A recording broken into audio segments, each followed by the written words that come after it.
ನಮಸ್ಕಾರ. ಮತ್ತೆ 3 ಕನ್ನಡ ಕವನಗಳ ಜೊತೆ ವಾಪಸ್ ಬಂದಿದ್ದೀನಿ ಇವತ್ತು. ಮೊದಲನೇ ಕವನ ಬರೆದಿರೋದು ಭರತನಾಟ್ಯ ಕಲಾವಿದೆಯರಾದ ನನ್ನ ಕೆಲವು ಗೆಳತಿಯರಿಗೆ. ನಾನು ಪುಟ್ಟವಳಿದ್ದಾಗ ಭರತನಾಟ್ಯ ಕಲಿಯಬೇಕು ಅನ್ನೋದು ದೊಡ್ಡ ಆಸೆ ಇತ್ತು. ಆದರೆ ಕಲಿಯೋಕ್ಕೆ ಶುರು ಮಾಡಿದ್ದು ಕರ್ನಾಟಕ ಶಾಸ್ತ್ರೀಯ ಸಂಗೀತ. ಇವತ್ತಿಗೂ ಭರತನಾಟ್ಯ ಅಥವಾ ನಮ್ಮ ಯಾವುದೇ ಭಾರತೀಯ ನೃತ್ಯ ಪ್ರಕಾರ ಆದ್ರೂ ಬಹಳ ಇಷ್ಟ ನನಗೆ. ಕೆಲವು ವರ್ಷಗಳ ಹಿಂದೆ ನನ್ನ ಗೆಳತಿಯೊಬ್ಬಳು ಶಿವ, ಪಾರ್ವತಿ, ವಿಷ್ಣು, ಲಕ್ಷ್ಮಿ ಹೀಗೆ ಎಲ್ಲ ಪಾತ್ರಗಳನ್ನು ತಾನೊಬ್ಬಳೇ ಒಂದು ಭರತನಾಟ್ಯಂ ಕಾರ್ಯಕ್ರಮದಲ್ಲಿ ನಿಭಾಯಿಸಿದ್ಲು.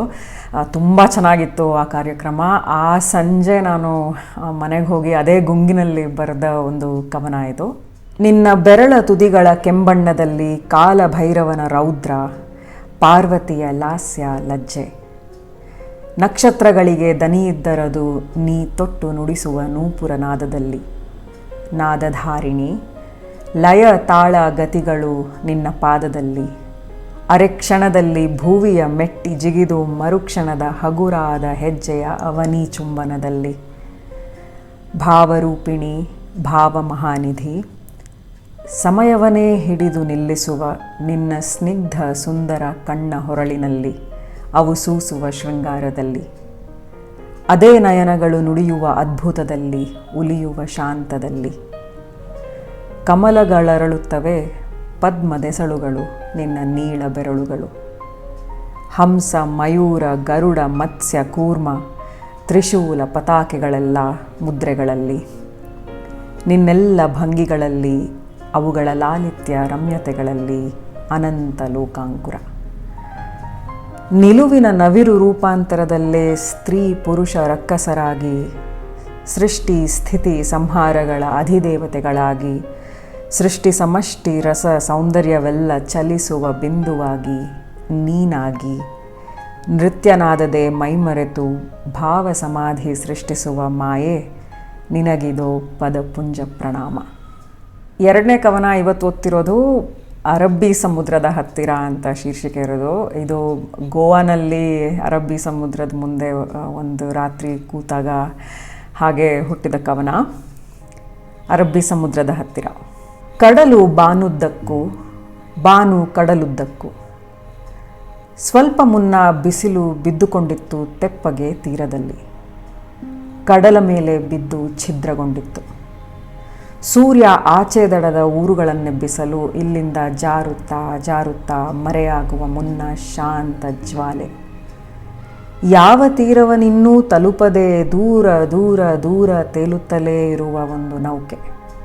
ಇದ್ದುದರಲ್ಲಿ ಮೌನವಾಗಿಯೇ ಇರುವ ಜಗತ್ತು ತಾನು ಹೇಳಬೇಕಾದ್ದನ್ನೆಲ್ಲ ಸಮುದ್ರದ ಮಂದ್ರ ತಾರ ಮೊರೆತಗಳ ಹೆಗಲೇರಿಸಿ ತಾನು ಖಾಲಿಯಾಗಿ ಬಿಟ್ಟಂತೆ. ಈಗ ಬೆಳಕಿನ ಬೆನ್ನ ಹಿಂದೆಯೇ ಅವಿತು ನಡೆದು ಇದೋ ಕತ್ತಲು ಮುಂದೆ ಬಂದು ಬಿಟ್ಟಿದೆ.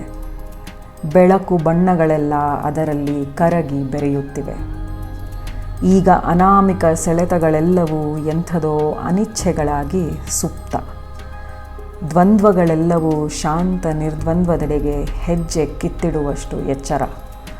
ಸದ್ಯತೆ ದೂರದ ಸಾಧ್ಯತೆಗಳ ನಡುವೆಯೂ ಎಂದಿನಂತೆ ತಲ್ಲಣಿಸದೆ ಸುಮ್ಮನಿದ್ದೇನೆ.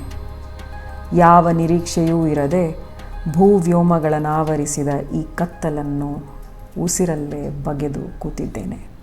ಈ 3ನೇ ಕವನಕ್ಕೆ ಶೀರ್ಷಿಕೆ ಇಲ್ಲ, ಹೀಗೆ ಒಂದು ಸಂಜೆ ಬರೆದಿದ್ದು. ಅಳುತ್ತೇವೆ, ನಗುತ್ತೇವೆ, ವರ್ತಮಾನದಲ್ಲಿ ನಿಂತು ಭೂತ ಭವಿಷ್ಯತ್ತುಗಳಲ್ಲಿ ಭೂತಗಳಂತೆ ತಿರುಗಾಡಿ ಮರಳುತ್ತೇವೆ. ಮರಳಿದ್ದೇವೆಂದು ಒಮ್ಮೊಮ್ಮೆ ಮರುಳರಂತೆ ನಂಬುತ್ತೇವೆ. ತಪ್ಪು ಮಾಡುತ್ತೇವೆ, ಕ್ಷಮೆ ಬೇಡುತ್ತೇವೆ ಅಥವಾ ಮುಚ್ಚಿಡುತ್ತೇವೆ. ಕೆಲವು ನಿನ್ನೆಗಳನ್ನು ಬೀಳ್ಕೊಡಲು ಹೆಣಗುತ್ತೇವೆ. ಅವೆಷ್ಟೋ ನಾಳೆಗಳಿಗಾಗಿ ಕೂಡಿಡುತ್ತೇವೆ, ಕಾಯುತ್ತೇವೆ. ಎಂದೋ ಮಿನುಗಿದ್ದ ತಾರೆಗಳನ್ನು ಈಗ ನೋಡುತ್ತೇವೆ. ಒಮ್ಮೊಮ್ಮೆ ಸಂತಸದಲ್ಲೂ ನೋವಿನಲ್ಲೂ ಮೌನದ ಗರ್ಭದೊಳಗೆ ಮಕ್ಕಳಾಗುತ್ತೇವೆ. ಅಥವಾ ಆಗಾಗ ಕವಿತೆಯೊಳಗೆ ಅಡಗಿ ಬೆಚ್ಚಗೆ ಕೂರುತ್ತೇವೆ. ಅಕ್ಷರಗಳ ರಂಗೋಲಿಯಂತೆ ಗೀಚಿ ಭಿತ್ತಿಯಲ್ಲಿ ಬರೆದು ಬರಿದಾಗುತ್ತೇವೆ. ಅಕ್ಷರಗಳ ರಂಗೋಲಿಯಂತೆ ಗೀಚಿ ಭಿತ್ತಿಯಲ್ಲಿ ಬರೆದು ಬರಿದಾಗುತ್ತೇವೆ.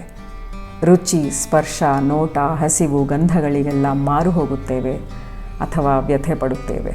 ಇಷ್ಟೆಲ್ಲ ಇದ್ದರೂ ಇನ್ನೊಂದಷ್ಟು ಸಮಯವಿದ್ದರೆ ಎಂದು ಹಲುಬುತ್ತೇವೆ. ಇವತ್ತಿಗೆ ಈ 3 ಕನ್ನಡ ಕವನಗಳು. ಮತ್ತೊಂದಷ್ಟು ದಿನ ಆದಮೇಲೆ ಮತ್ತೆ 3 ಕನ್ನಡ ಕವನಗಳ ಜೊತೆ ವಾಪಸ್ ಬರ್ತೀನಿ. ಅಲ್ಲಿವರೆಗೂ ನಮಸ್ಕಾರ.